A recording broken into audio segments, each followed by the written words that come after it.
Assalamualaikum warahmatullahi wabarakatuh. Perkenalkan, nama saya Atia Sabita Fitriani dengan NIM 200101025, mahasiswa keperawatan tingkat 1 STIKES Bela Sakti Pariaman. Baiklah, di video kali ini saya akan menjelaskan tentang materi kebutuhan oksigenasi. Oksigenasi adalah peristiwa menghirup udara dari luar yang mengandung oksigen ke dalam tubuh serta menghembuskan karbon dioksida sebagai hasil sisa oksidasi. Penyampaian oksigen ke jaringan tubuh ditentukan oleh sistem respirasi, kardiovaskuler, dan hematologi. Apa itu kebutuhan oksigenasi? Kebutuhan oksigenasi adalah kebutuhan dasar manusia yang digunakan untuk kelangsungan metabolisme sel tubuh dalam mempertahankan hidup dan aktivitas berbagai sel atau organ. Tujuan dari oksigenasi tercukupinya kebutuhan sel dan jaringan dengan cara memberikan oksigen dan ventilasi yang cukup. Alat untuk menilai kebutuhan oksigen sel dan jaringan atau saturasi oksigen dengan menggunakan pulse oximetry. Normal saturasi oksigen berkisar antara 95% sampai 100%. Sistem tubuh yang berperan dalam oksigenasi yaitu sistem pernapasan bagian atas yang fungsinya menyaring, menghangatkan, dan melembabkan udara yang terhirup, yang terdiri dari hidung, faring, laring, dan epiglottis. Lalu saluran pernafasan bagian bawah yang berfungsi mengalirkan udara dan memproduksi surfaktan yang terdiri dari trakea, bronkus, bronchiolus, dan paru sebagai organ utama pernafasan yang terdiri dari paru kanan 3 lobus dan paru kiri 2. Selanjutnya, proses oksigenasi yaitu ventilasi, proses keluar masuknya oksigen dari atmosfer ke dalam alveoli atau dari alveoli ke atmosfer. Adanya perbedaan tekanan antara atmosfer dengan paru-paru. Lalu difusi, yaitu gas pertukaran antara oksigen di alveoli dengan kapiler paru dan karbon dioksida di kapiler dengan alveoli. Dipengaruhi luas permukaan paru, tebal membran, perbedaan tekanan dan konsentrasi oksigen. Selanjutnya, transportasi gas, yaitu proses pendistribusian oksigen kapiler ke jaringan tubuh dan karbon dioksida jaringan tubuh ke kapiler. Oksigen ditambah Hb menjadi oksihemoglobin larut dalam plasma, dan karbon dioksida ditambah Hb menjadi karbonmonohemoglobin larut dalam plasma. Dipengaruhi curah jantung, kondisi pembuluh darah, latihan, hematokrit, eritrosit, dan hemoglobin. Faktor yang mempengaruhi kebutuhan oksigenasi yaitu ada saraf otonomik, obat-obatan, alergi pada saluran nafas, perkembangan, lingkungan, dan kecemasan. Jenis pernafasan ada 2, yaitu pernafasan eksternal. Pernafasan eksternal, proses masuknya oksigen dan keluarnya karbon dioksida dari tubuh. Oksigen masuk melalui hidung dan mulut, lalu ke trakea, bronkial, alveoli, dan menembus membran, dan oksigen diikat oleh sel darah merah lalu ke jantung. Karbon dioksida melewati membran kapiler, alveolar, kapiler darah, alveoli, bronkial, trakea, dan hidung. Pernafasan internal yaitu pernafasan gas antar sel jaringan dengan cairan sekitarnya.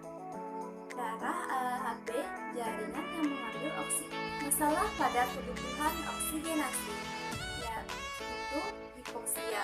Hipoksia adalah kondisi tidak tercukupinya kebutuhan oksigen dalam tubuh akibat defisiensi oksigen atau peningkatan penggunaan oksigen dalam tingkat sel, ditandai dengan warna biru pada kulit atau sianosis.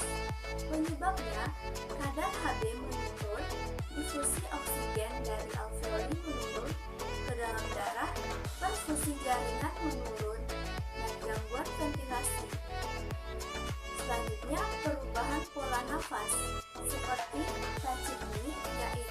nafas yang cepat atau penurunan oksigen dalam darah. Bradipni, nafas yang lambat, penyebabnya depresi respirasi, asidosis metabolik, dan pasien dengan PPIK atau peningkatan tekanan intrakranial atau injuri otak.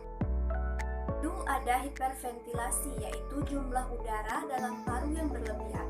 Sebab udara dalam alveoli melebihi kebutuhan tubuh.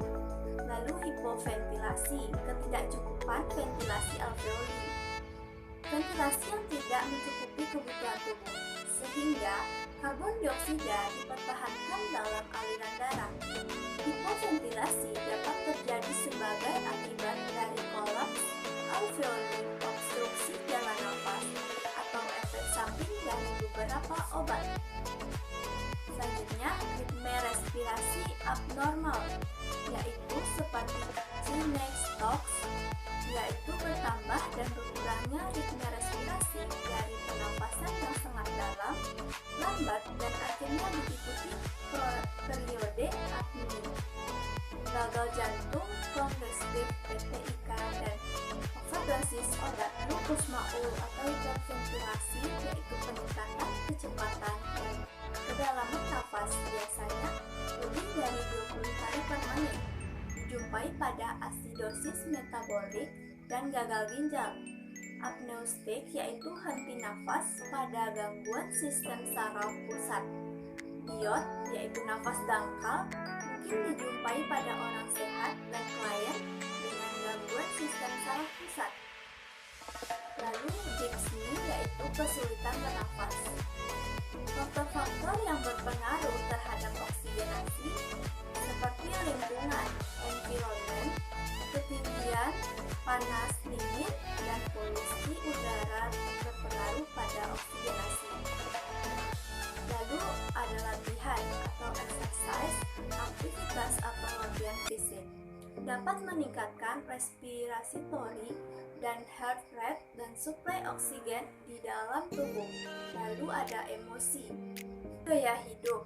Pada seseorang pemecah batu, asbestosis pada pekerja asbes, antrakosis pada penambang batu bara, petani, penyakit debu organik, rokok sigaret, faktor predisposisi pada penyakit paru. Lalu status kesehatan, narkotik atau menurunkan rata-rata dan kedalaman pernafasan oleh karena depresi pusat respirasi pada medula. Selanjutnya, obstruksi jalan nafas. Obstruksi parsial atau total jalan nafas disebabkan benda asing seperti makanan, lidah jatuh ke belakang pada pasien tidak sadar, penumpukan sekret pada jalan nafas, kondisi pernafasan yang tidak normal akibat ketidakmampuan batuk secara efektif, memiliki tanda klinis seperti batuk tidak efektif, tidak mampu mengeluarkan sekresi di jalan nafas, suara nafas menunjukkan adanya sumbatan, jumlah irama dan kedalaman nafas tidak normal. Pertukaran gas, kondisi penurunan gas baik oksigen maupun karbon dioksida antara alveoli paru dan sistem vaskular dengan mempunyai tanda klinis seperti dyspnea napas dengan bibit pada fase ekspirasi panjang, agitasi, lelah, letargi, meningkatnya tahanan vaskular paru, menurunnya saturasi oksigen, meningkatnya CO2 cyanosis. Pemberian oksigen, tindakan keperawatan dengan memberikan oksigen ke dalam paru melalui saluran pernapasan dengan menggunakan alat bantu oksigen. Tujuan memenuhi kebutuhan oksigen dan mencegah terjadinya hipoksia atau kekurangan oksigen. Beberapa alat bantu dalam oksigenasi seperti nasal, kanul, rebreathing mask, non-rebreathing mask, nasal kanul, tabung plastik yang mempunyai cabang kecil yang menonjol untuk dimasukkan ke dalam lubang hidung. Metode ini merupakan metode yang paling mudah dan paling dapat diterima karena lebih efektif, mudah dipakai, dan nyaman untuk pasien. Keuntungannya lebih dapat ditolerir seperti anak-anak dan dewasa. Kerugiannya, konsentrasi yang dihasilkan kecil, pemberian tidak boleh lebih dari 6 liter per menit. Jika berlebihan akan terjadi iritasi pada mukosa hidung. Dan ada rebreathing mask, yaitu keuntungannya konsentrasi oksigen lebih tinggi. Kekurangannya udara bersih dengan udara ekspirasi masih tercampur, sehingga konsentrasi oksigen masih belum maksimal.